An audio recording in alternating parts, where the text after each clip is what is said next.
Hey guys, I'm hopping on because it's my lunch break and I have a little bit of time, and I just wanted to talk about the aftermaths of addiction. Um, I think a lot of people think that, like in my case, you get sick, you go to the hospital, you get better, and then you're just done. And that is so far from the truth that this is what I wanted to kind of preach. The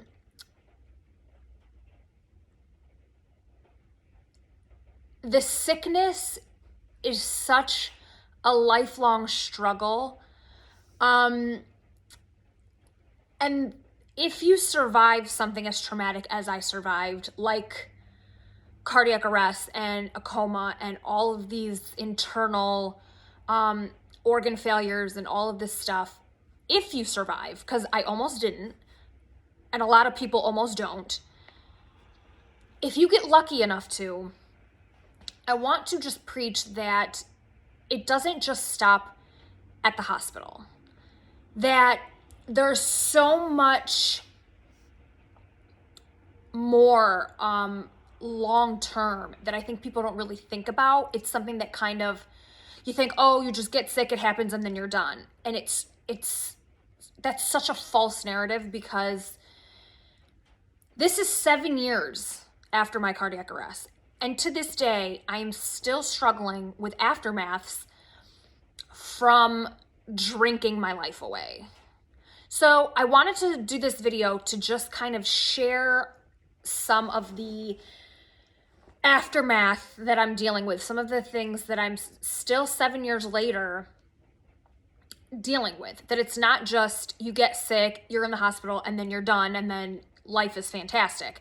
Now, don't get me wrong, my life is fantastic now, and I'm super thankful to be alive so that I'm able to talk about it and share these stories with you guys, because I really hope that it gets it through to somebody and I can help somebody in their story, in their journey. So I want to start with one of the first kind of things that has happened to me since my cardiac arrest. One is I am now a vegetarian. We all know, at least you should, I'm assuming you do, I'm 100% Italian, and being a vegetarian was never something that I would have in life imagined would be a thing for me. I woke up from my coma. It was my first couple days home when I got released. My mom had made me a salad with some steak on top. I took one bite. Blech. I gagged. I don't know why. Something about it just tasted funny and gross. And I don't know if that was God, if that was God's doing on purpose. Like, we're going to send you back, but you need to change a lot of things in your lifestyle to assist in this better life.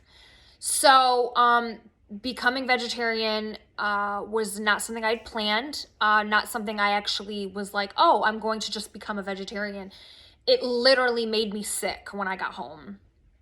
And I just couldn't stomach it. And at this point, though, I probably, if I did like a turkey or like a chicken, I probably would be okay. But I have to say that part of the reason I still haven't tried it is fear. I think I'm scared to mess up my stomach. I'm just not sure how my stomach would handle it.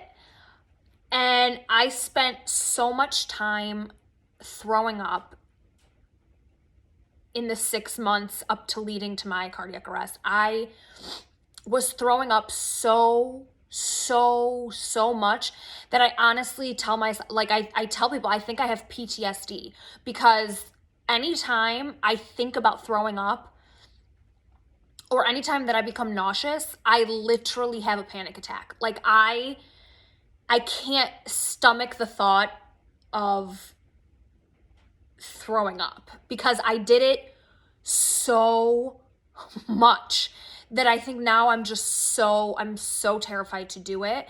So I think part of me is like, okay, what if I have this chicken and then I throw up? And because my stomach doesn't like it. And like the thought of throwing up, it keeps me from even trying it. So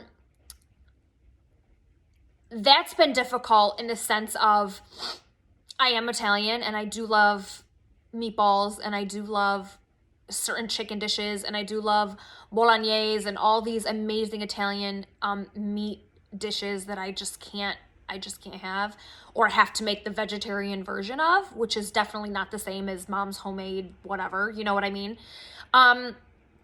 So that sucks. But also for women especially, remember that protein is what makes your hair grow.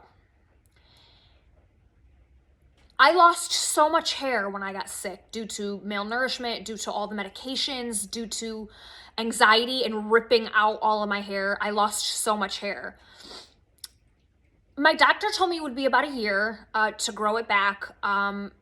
We are now at year 7, and my hair is much, like 50 times thinner than it used to be. I mean, I used to have like, my ponytail used to be like this, and now we're talking like this on like a freshly washed, not greasy day. And I say that to say this: protein is what grows your hair. So being that I woke up a vegetarian, I know for a fact I'm not getting the recommended protein for a 37-year-old woman my age. I know I'm not. I do eat fish. I do eat a lot of Beyond Meat. I do eat beans. I do have protein shakes. But it's definitely not the same as eating meat.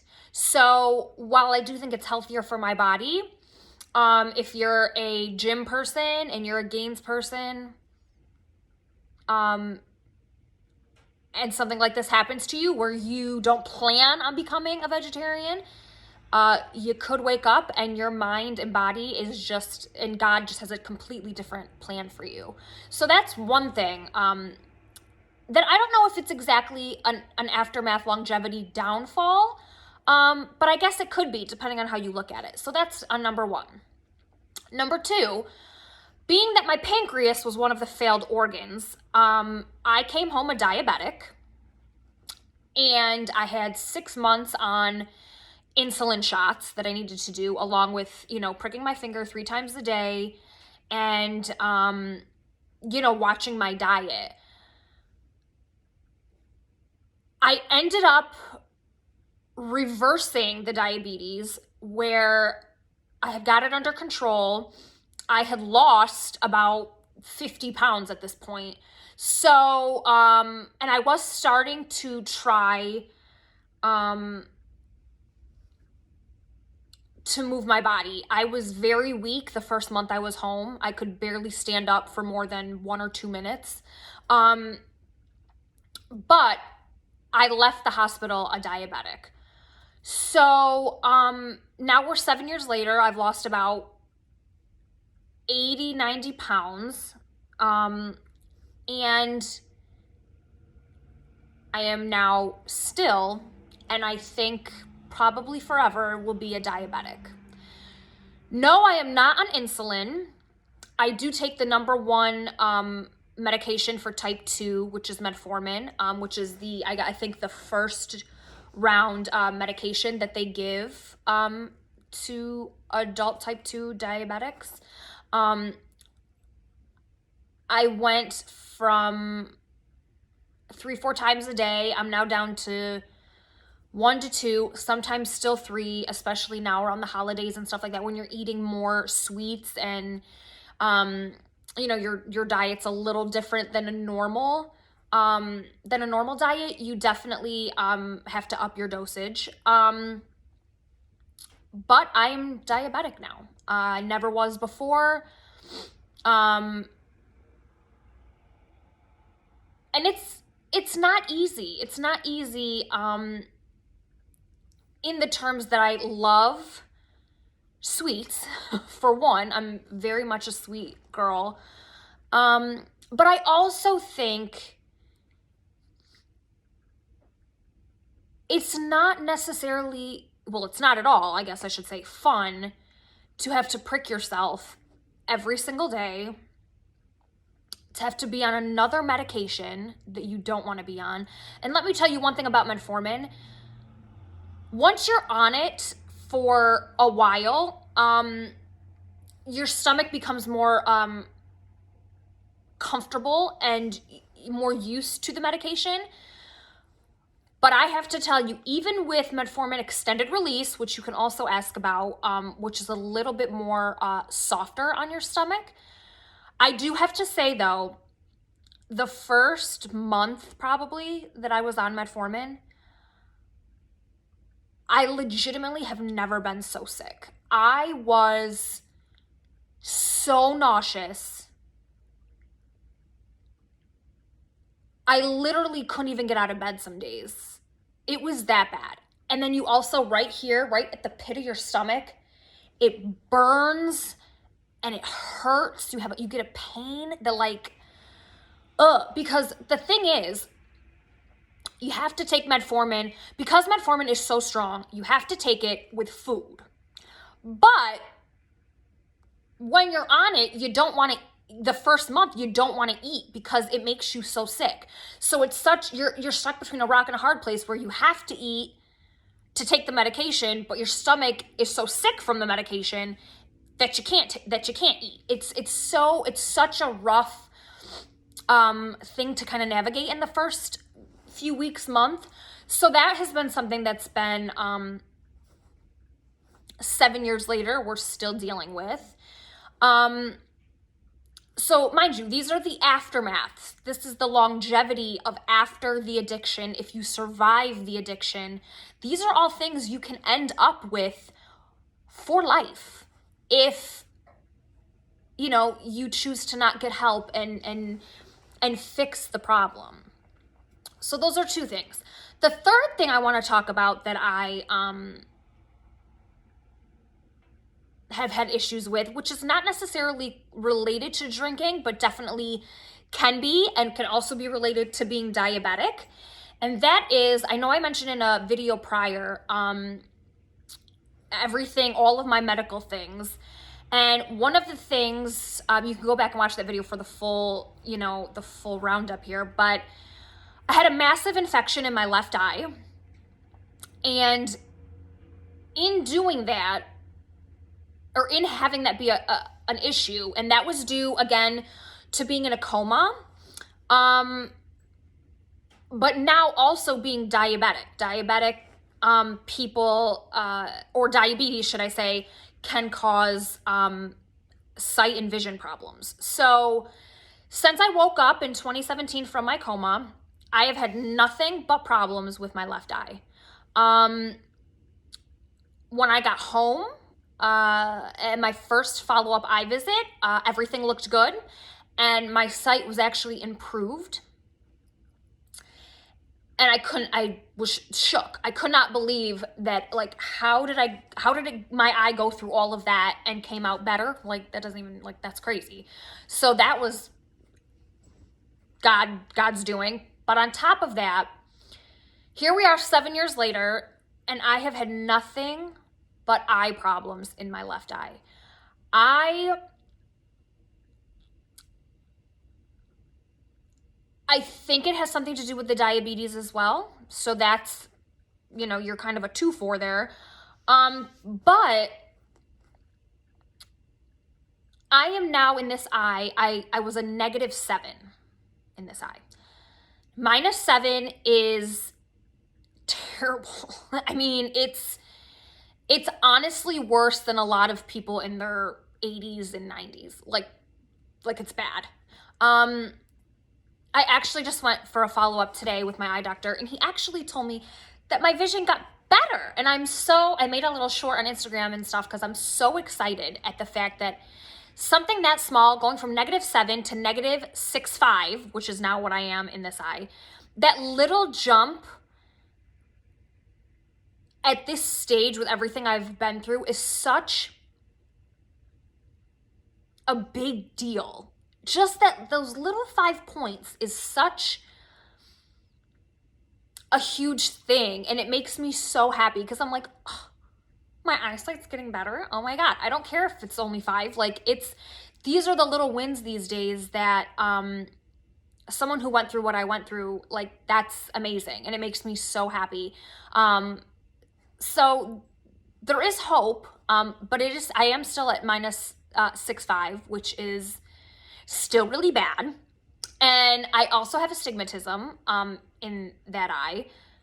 Never had before, don't have in this eye, no idea. So vision is something, and again, it doesn't necessarily have to come from drinking. It can, or drugs, but it also could, if your drinking or drugs leads you to a coma, something that could come of that is an eye infection. So there's that.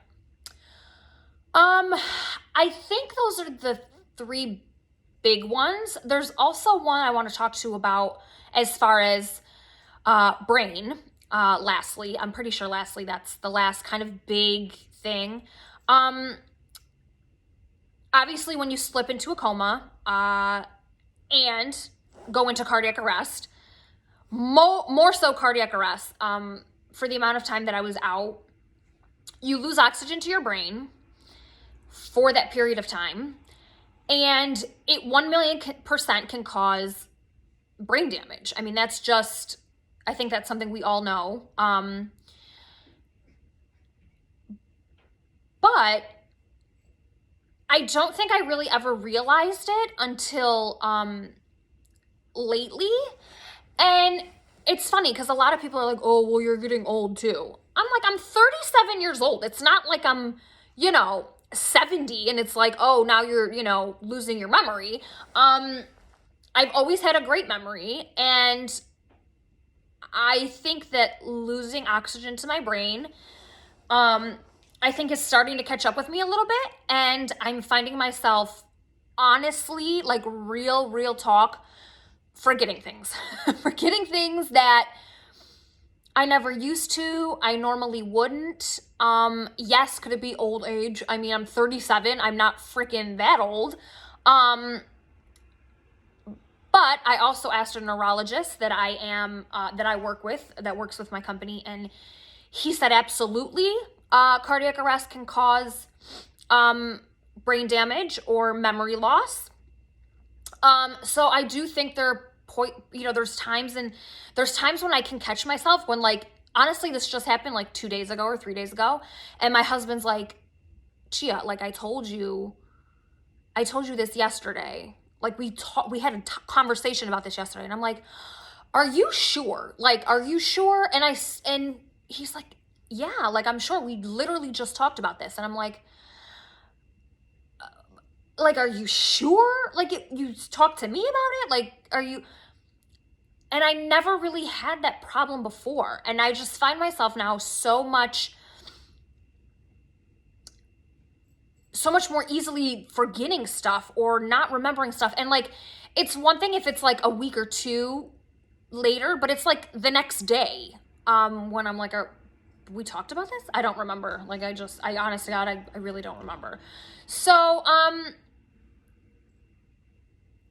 I'm not 100% sure how that kind of works, but I definitely feel like, it definitely has to do with the lack of oxygen. I just think it messed up my memory a little bit. Thankfully not, and I say this, like, thank God, I didn't wake up a vegetable. I didn't wake up brain damaged. I didn't wake up with, like, severe memory loss, or because I very much could have woke up and he said I could have been a vegetable. Depending on how my brain activity looked and how I woke up, even if it was just a little bit of memory loss, I'll take it. I mean, honestly, I'll take it. those are kind of the major ones I think I wanted to hit. My pancreas and the diabetes, my memory and the cardiac arrest, being a vegetarian and not getting enough protein, and my vision in my left eye. Those are all things that happened due to over drinking or being an alcoholic or self-medicating, or however you want to talk about it, whatever label you want to put on it. I never had any of this stuff until after I got sick. And I got sick because I decided to self-medicate and drink literally till my death. So it's not just you become an addict, you get sick, you deal with this stuff, and then you're fine, you're better, and life's great again. There is very many side effects and things, illnesses, diseases, effects that can happen for the rest of your life. So don't think it just ends at one point. And you don't want to live the rest of your life with anything that I have. Yes, am I blessed that that's all I came out with and that I'm alive here today to talk to you about it? 1,000,000%. But from someone who was always working out, always in, healthy, always in shape, never sick, never anything when I was a kid, to having these issues now, and not even because of my health, but because of what I did to myself, is really discouraging. I'm disappointed in myself, really. I don't want to cry or get emotional, but I realized that I did it to myself. And I come from an Italian family. Does it absolutely suck that at family parties or on vacations or on family vacations or at family holidays and things like that, everyone else around me is drinking and I can't? Yeah, it sucks. It sucks. I won't lie and say that it's an easy thing and that it's been a joy, but it sucks. It really sucks. And though I enjoy my sobriety and I enjoy having a clear mental space, do I wish at my wedding I could have drank champagne with my husband? Do I wish at our our housewarming I can drink with my friends and family? Yeah, I do. But I'm alive. I'm healthy. As best as I could be after everything I went through. So I truly know how blessed I am. But just remember that addiction doesn't necessarily stop when you're clean. If you wait too long and you damage important organs, that can cause a downward spiral in your health. Because what I learned from being sick and in the hospital and asking questions and watching all the work that was going on when I woke up, your body is one well-oiled machine. And if one part goes, your whole machine breaks. It's a domino effect. One thing goes, then the next, then the next, then the next, then the next. And so you really have to take care of mind, body, and soul, because and your body especially, like one thing affects the next, and affects the next. So just please get help. Don't self-medicate. Don't think, oh, well, like I did. Oh, everybody drinks. I'm drinking after work. That's totally fine. One glass of wine with dinner is fine. One glass with dinner and then a bottle after is not fine. And if you're doing that, or you're coming home and drinking a 6-pack every day, that is not normal. People don't do that. They just don't. And I know as an addict, we come up with every excuse in the book. We can manipulate anybody to believe anything. I did it. Trust me. I know. But talk to somebody and get help. And don't be ashamed or embarrassed, because believe me, asking for help and being sober and alive with a clear head is so much happier than death. I promise. I mean, death was peaceful, but you want to go due to old age. You don't want to go because you put yourself there. Honestly. And So yeah, I hope this video gave you a little insight into the aftermaths of just the longevity of side effects that I've taken on since I got sick. So I hope this gives a little bit more information on some of the aftermaths of alcoholism, and if you manage to come out of it, that this can linger for many, many, many, many, many, if not your whole life after. So just really think. And again, if you have to talk to me, please reach out, comment, share with a friend, a neighbor, anybody you know who's dealing with something because of depression, because of anxiety. Just please let them know there's alternate routes, and they're a lot more worth it than alcohol or a drug. So I will see you next time with another video. Again, if you have any other ideas, suggestions, questions, things you want to know, please feel free to leave a comment, and I will take a look, and we can maybe do a video on that at a different time. So everyone have a great day. Thanks. Bye.